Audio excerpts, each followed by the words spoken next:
Hai guys, kembali lagi bersama gue Wawan Aha Jos.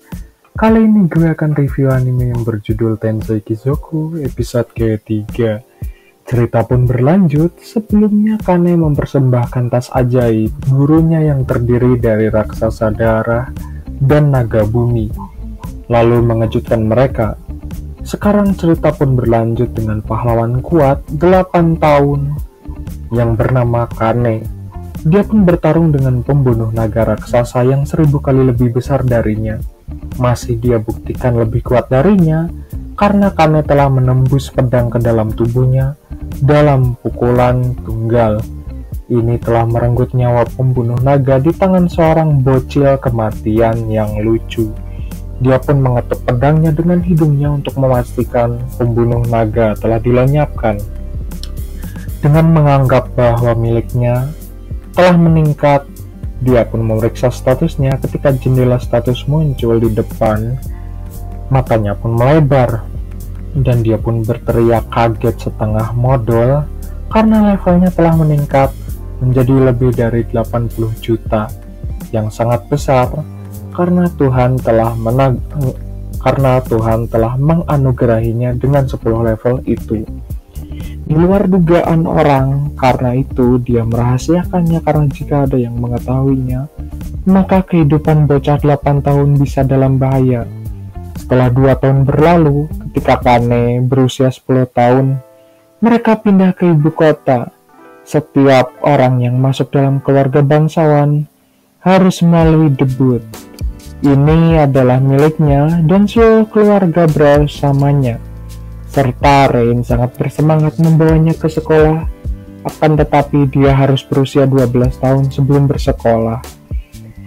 Di sekolah itu, di sisi lain, Hujan yang lebih tua darinya akan pergi ke sekolah dan berjanji untuk merebut posisi nomor 1 yang ditanyakan Kane. Kapan mereka akan mencapai ibu kota?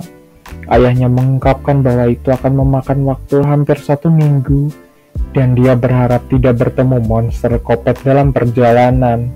Saat itu Kane menggunakan mantra pencari untuk mengetahui apakah ada peringatan di jalan mereka setelah pencarian.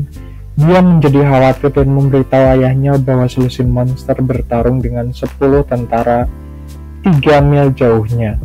Pertama-tama ayahnya terkejut bahwa dia dapat menggunakan mantra penempatan dari sejauh itu. Dia pun memerintahkan penjaga untuk bergerak cepat karena orang membutuhkan bantuan.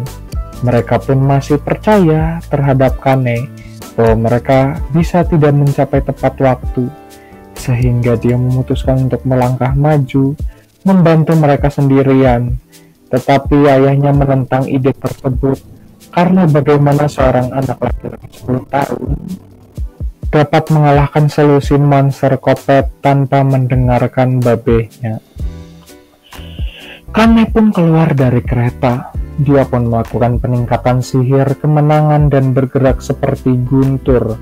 Sebelum para penjaga, bahkan penjaga menyadari bahwa itu bisa saja udara atau burung ayahnya yang mengkhawatirkannya, dan terus berteriak untuk tidak pergi selain dari Hujan, dan telah menyaksikan keterampilan bertarung kakaknya.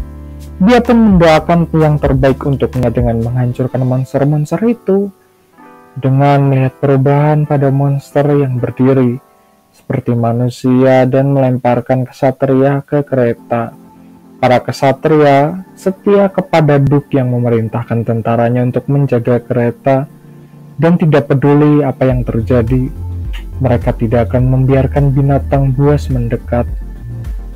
Kereta saat itu Kane melompat dalam pertarungan dan mulai menjatuhkan monster-monster kopet itu dengan keterampilan pemotong udara.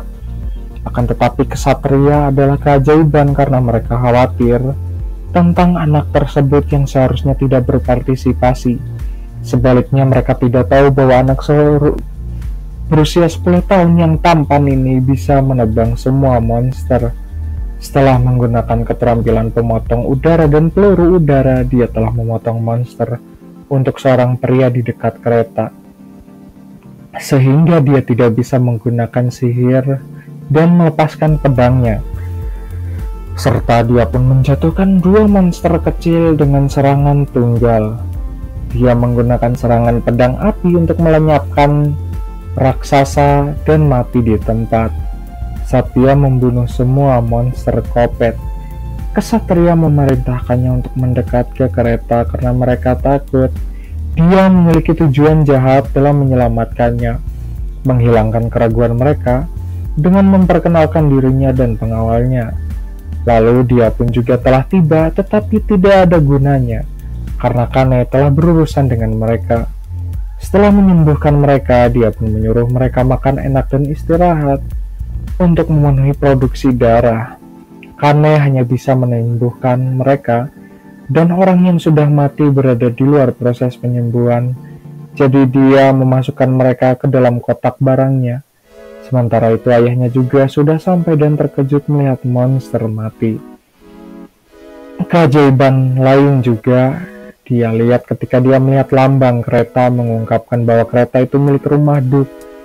Saat itu pintu terbuka dan mereka keluar setelah melihat Putri Telesia, dan putri mereka semua duduk berlutut untuk kehormatan mereka. Mereka pun memberitahu bahwa kondisinya rusak karena dia mengalami ketegangan, stres, dan kelelahan dari acara Beast Tamer. Kemudian Kane menawarkan layanan, yaitu menenangkan saraf mereka dalam beberapa detik supaya mereka lebih segar dan nyaman. Hati mereka lebih tenang dan sutra segera mereka mendapatkan kembali kesadaran. Telista bergerak ke Kane dan memegang tangannya untuk berterima kasih kepadanya. Dengan mendorong saudara perempuannya ke samping, Sutra telah melakukan hal yang sama, dan keduanya berterima kasih kepadanya karena telah menyelamatkan hidup mereka. Mereka telah melihat gerakan ikoniknya dan ilmu pedang yang luar biasa dari Gerbong, dan sangat terkesan oleh keduanya untuk bertarung satu sama lain, memegang tangannya dan menariknya ke samping. Mereka menanyakan darinya tentang kemana mereka akan pergi dan mengetahui dia pindah ke ibu kota. Mereka menyeretnya ke kereta karena mereka bergerak maju untuk debut mereka. Dia pun memanggil ayahnya untuk membantunya, tetapi ayahnya tidak dapat melakukan apapun di depan Putri Duke.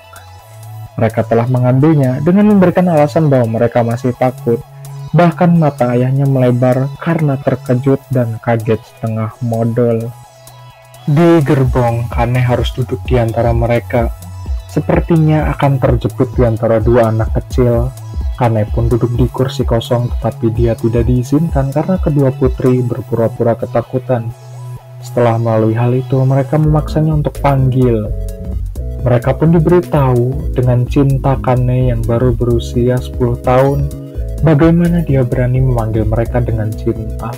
Tetapi dia tidak punya pilihan, jadi mereka memanggil nama panggilan mereka untuk sisi aman. Dia juga tidak lupa untuk menempatkan Madame dan putri nama mereka semakin dekat dan lebih dekat dengannya. Kane pun tersipu. Untungnya malam menjelang, mereka pun memberitahu kalau tiba-tiba mereka akan beristirahat dan turun di sini. Jadi mereka pun perlu bersiap untuk hal tersebut. Selama ini Kane dibuat lebih dekat dan menanyakan malam apa yang telah terjadi di kereta. Yang memberinya respon positif membuat pipinya memerah saat mencapai tempat tinggal. Dia pun merasa lega bagaikan sehabis modal dan memberitahu mereka selamat tinggal dengan marah gadis-gadis, menyuruhnya untuk menginap bersama mereka karena mereka takut.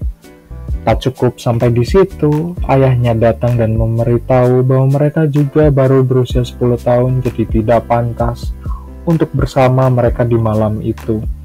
Akan tetapi, mereka saja terus-menerus menginap bersamanya dengan seseorang yang dapat menyerang mereka di malam hari.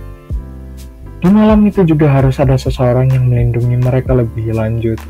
Kane adalah satu-satunya anak yang kuat dan dapat menghadapi monster kopet itu.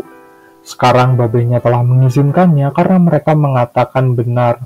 Bahkan Rain pun siap untuk tidur dengan mereka. yang tidak mentolerir tekanan mereka. Tapi dia menempatkan suatu syarat bahwa mereka tidur harus berada pada jarak yang sangat jauh. Untuk tidur, Kane pun terkejut karena tempat tidur mereka tidak jauh. Lalu putri lain pun berjuang untuk berbaring miring.